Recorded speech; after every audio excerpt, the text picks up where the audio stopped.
All right, so here we're going to look at the box method.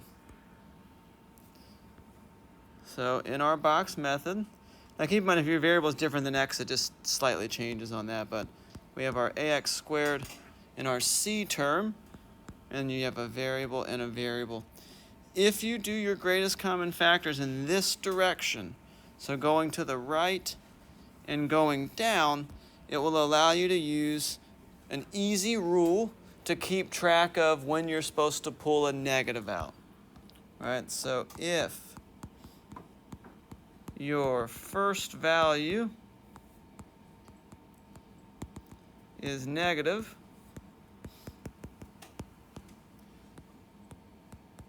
pull it out at the GCF phase. Okay, now if you do your arrows in a different direction, that rule would change. So that only applies if you're doing your arrows in this direction. So to the right and down, just like you write on a page. You start up in the top left, right? We start up in the top left with our ax squared, and we go right and we go down.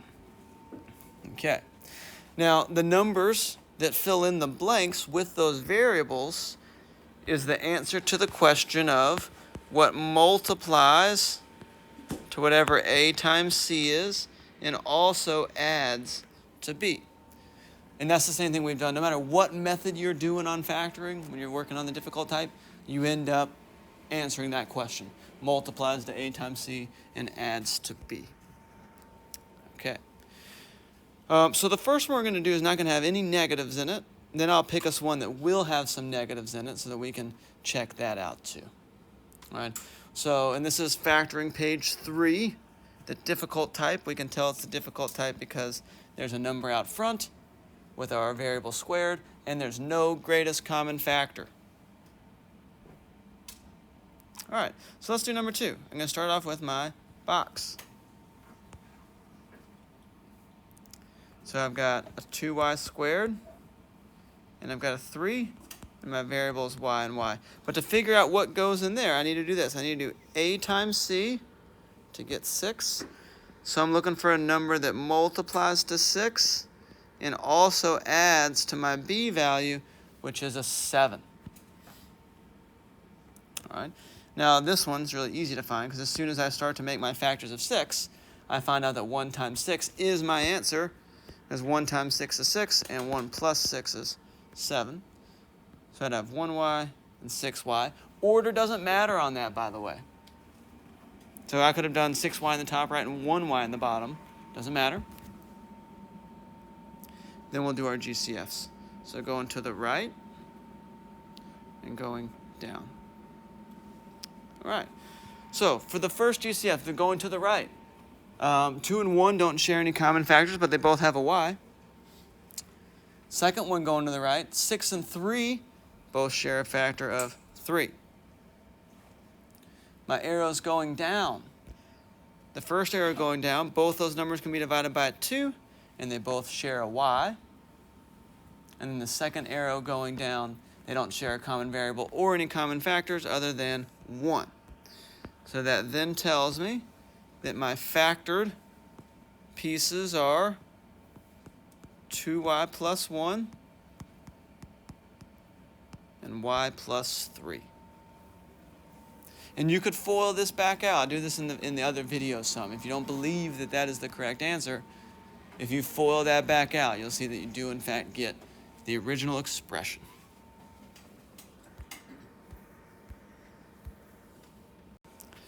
So let's check one out with some negatives. I'm going to come down here to number 8. So I'm going to draw up my box. So I'm going to have 2t squared and negative 12.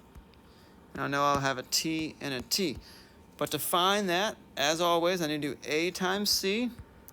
So I'm looking for numbers that multiply to a negative 24, because that's a negative 24 there, that also add to my b value, which is 5. All right. As always, don't just stare at this. Make your list of factors of 24. 1 and 24. 2 and 12. 3 and 8. Now, when you get to 3 and 8, you're like, I think that's what I want. because I know to get a negative 24, one of them is going to have to be negative.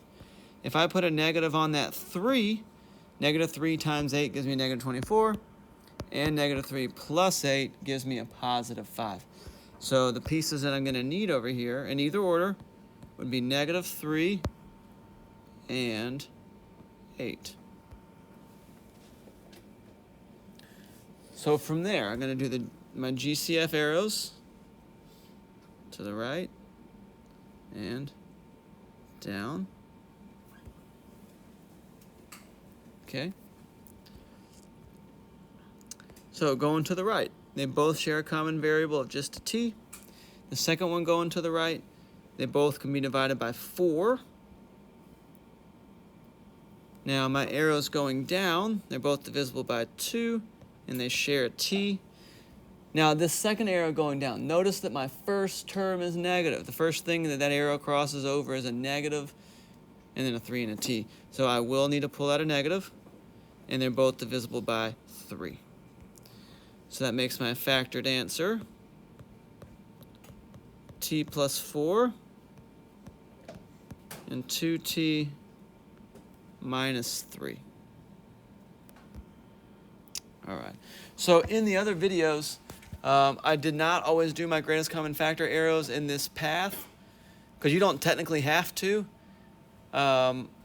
But after doing the box method some more, this is kind of what I'm going to roll with. If you go to the right and down, it makes identifying when you should pull a negative out a little bit easier.